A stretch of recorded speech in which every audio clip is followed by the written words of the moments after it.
২০২২ সালে রিলিজ হওয়া নরওয়ের একটি মনস্টার সিনেমা ট্রল, যেখানে দেখানো হয় পাহাড় চিরে বেরিয়ে আসে বিশাল আকৃতির একটি দানব। আর সে লোকালয়ের মানুষের উপর হামলা করতে থাকে, এবং কেন সে মানুষের উপর হামলা করতে থাকে সেটাই এই মুভিতে দেখানো হয়। চলুন ভিডিওটি শুরু করা যাক। মুভির শুরুতেই একটি মেয়ে এবং তার বাবাকে দেখানো হয়, যারা নরওয়ের একটি পাহাড়ি এলাকায় ক্লাইম্বিং করছিল।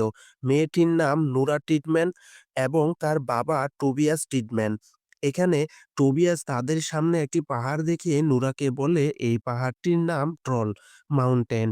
নরওয়েজিয়ান মিথোলজিতে বিশ্বাস করা হয় হাজার বছর আগে নরওয়েতে এক ধরনের জায়ান্টস প্রজাতির প্রাণী বসবাস করত, যাদেরকে বলা হয় ট্রল মাটি এবং পাথর দিয়ে তৈরি। এই ট্রলরা অন্ধকার অথবা সূর্যের আলো সরাসরি যেখানে পড়ে না এমন এলাকায় বসবাস করত, কারণ সূর্যের আলোর নিচে আসলে এরা মারা যায়।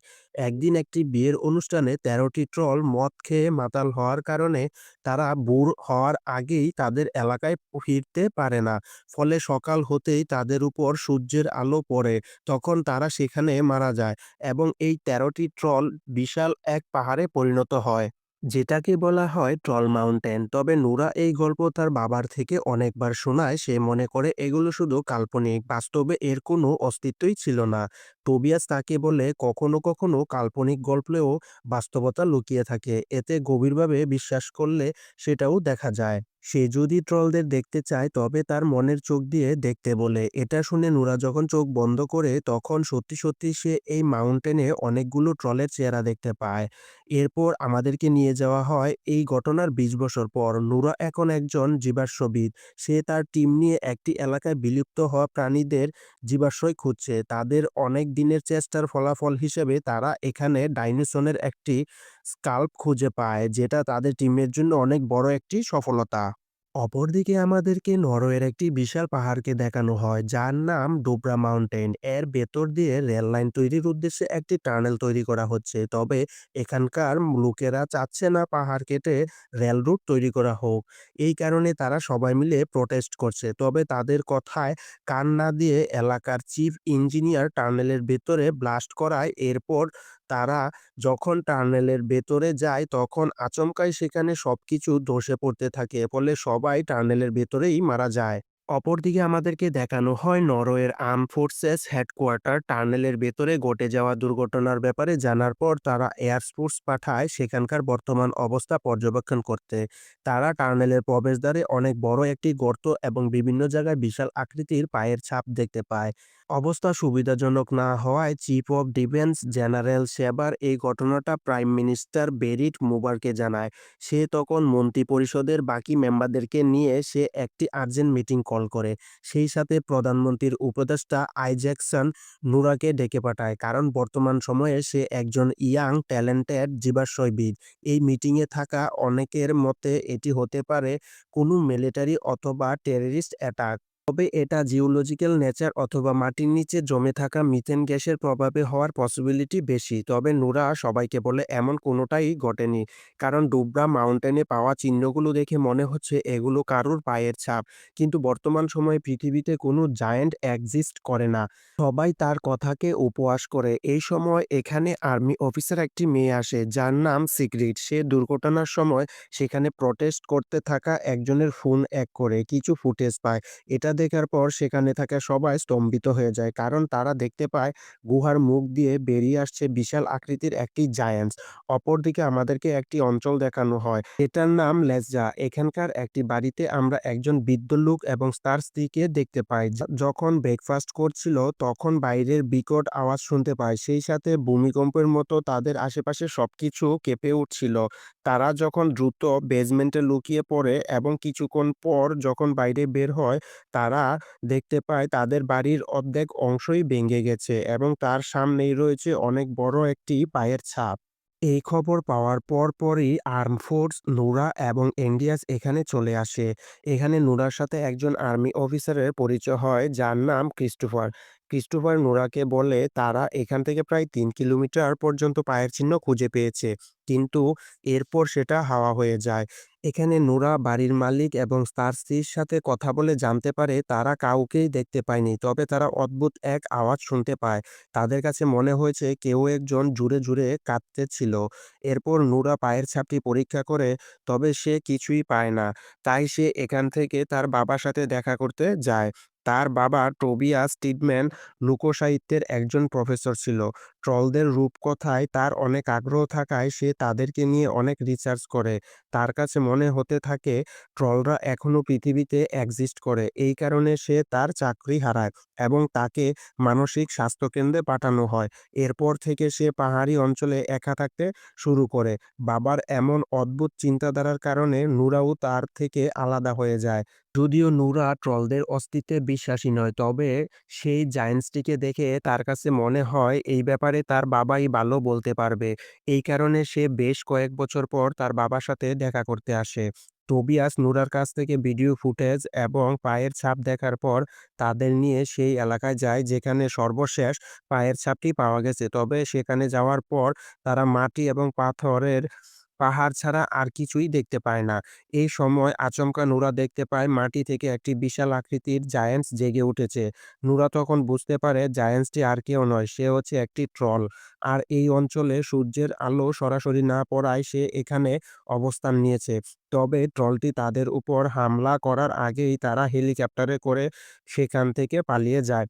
আর এখানকার এই ফুটেজটি সরাসরি আর্মি হেডকোয়ার্টারে থাকা প্রাইম মিনিস্টার সহ বাকিদেরকে দেখানো হয়। এটা দেখে পরিস্থিতি অস্বাভাবিক হওয়ার আগেই তারা ঠিক করে ট্রলটিকে থামানোর জন্য। তারা তার উপর মিলিটারি অপারেশন চালাবে, তবে টুবিয়াস তাদেরকে নিষেধ করে, কারণ তারা ট্রলকে যতটা ভয়ঙ্কর ভাবছে তারা ততটাও বিপজ্জনক নয়। তার উপর হামলা করলে এর ফলাফল আরও ভয়াবহ হবে।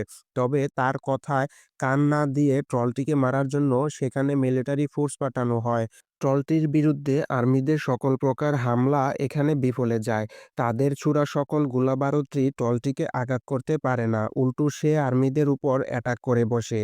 সে একে একে সবাইকে মেরে ফেলতে থাকে। এখানে টোবিয়াস ট্রলটিকে শান্ত করার চেষ্টা করে। ট্রলটি যখন তার কথায় থেমে যায় তখন আর্মিরা আবারও তার উপর হামলা করে বসে। সে রেগে গিয়ে টুবিয়াসকে ছুঁড়ে ফেলে দেয়। আর এই কারণে সে মারাত্মকভাবে আহত হয়ে এখানেই মারা যায়। তবে মৃত্যুর আগে সে নুরাকে কিছু শব্দ বলে, যেমন রয়্যাল প্যালেস, রাজা। কিন্তু নুরা এগুলোর কোনোটারই অর্থ বুঝতে পারে না। এরপর সে তার বাবার লেখা রিসার্চ পেপার থেকে জানতে পারে নরওয়েতে খ্রিস্টিয়ানাইজেশনের ফলে ট্রলরা বিলুপ্ত হয়ে যায়। কারণ খ্রিস্টানদের চার্চের ঘন্টার আওয়াজ এবং সূর্যের আলো ট্রলরা সহ্য করতে পারত না। ফলে ধীরে ধীরে খ্রিস্টানদের হাতে ট্রলদের অস্তিত্ব বিলীন হয়ে যায়। এটা জানার পর নুরা প্রাইম মিনিস্টারকে বলে তারা বড় ঘন্টা ব্যবহার করে ট্রলটিকে থামানোর চেষ্টা করতে পারে। তবে ডিফেন্স মিনিস্টারের কাছে তার এই কথাকে ছেলেমানুষি এবং অন্ধবিশ্বাস বলে মনে হয়। এখানে থাকা ক্রিস্টোফার এবং অ্যান্ডিয়াস নুরাকে সমর্থন করায় তারা ঠিক করে তারা একটি চেষ্টা চালাবে। অপরদিকে আমরা দেখতে পাই ট্রলটি পাহাড় ছেড়ে একটি পার্কে চলে আসে। ফলে সেখানে থাকা লোকজন তাকে দেখে ছুটাছুটি করতে শুরু করে। আর কিছুক্ষণের মধ্যেই ক্রিস্টোফার কয়েকটি হেলিকপ্টারের সাথে বিশাল ঘণ্টা বেঁধে ট্রলটিকে ঘিরে ফেলে।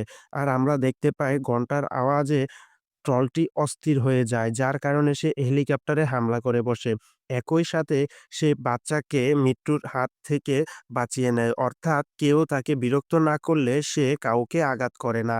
তো ট্রলটির পাল্টা আক্রমণে ম্যাক্সিমাম হেলিকপ্টারই ধ্বংস হয়ে যায়। সে নরওয়ের রাজধানী অসলোর দিকে যাওয়া শুরু করে।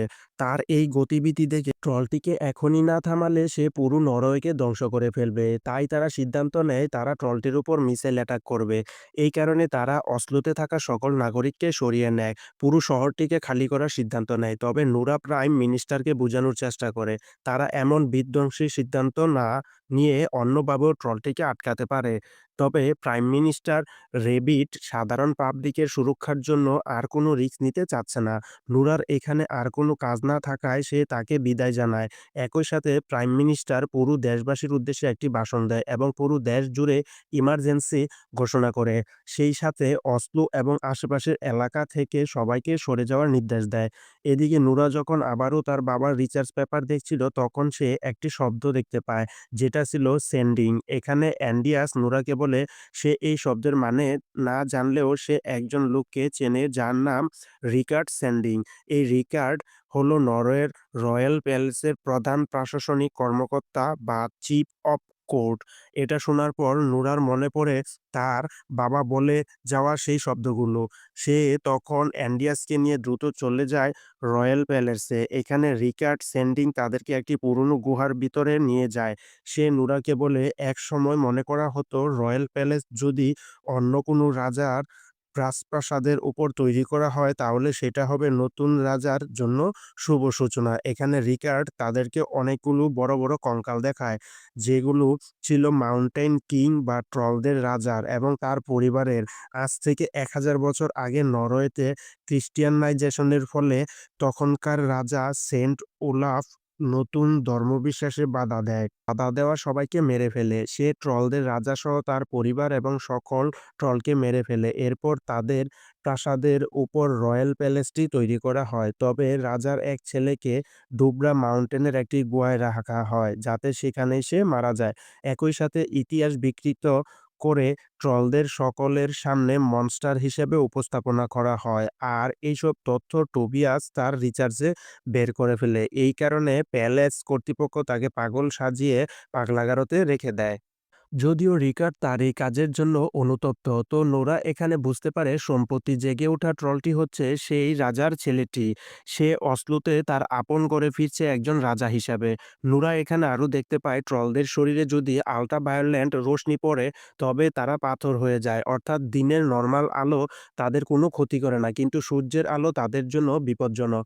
তাই নোরা তখন প্ল্যান করে একটি পিকআপ ভ্যানে ট্রল কিংয়ের মাথার খুলিটি বেঁধে নেয়।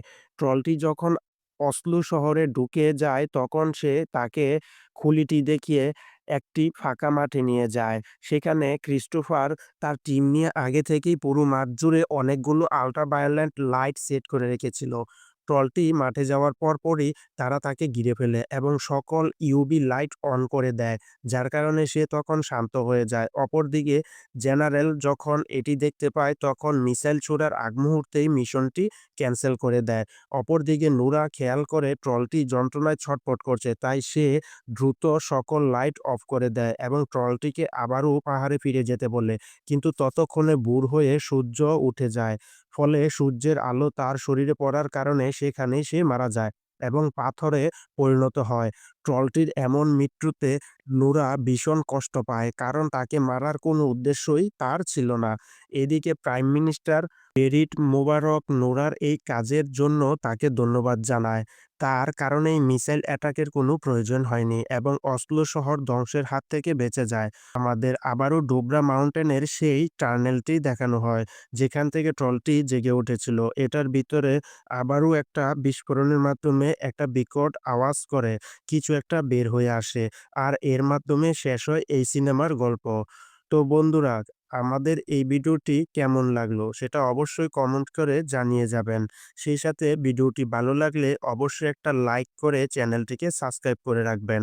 আবারও দেখা হবে অন্য কোনো সিনেমার গল্পে। সেই পর্যন্ত ভালো থাকবেন, সুস্থ থাকবেন।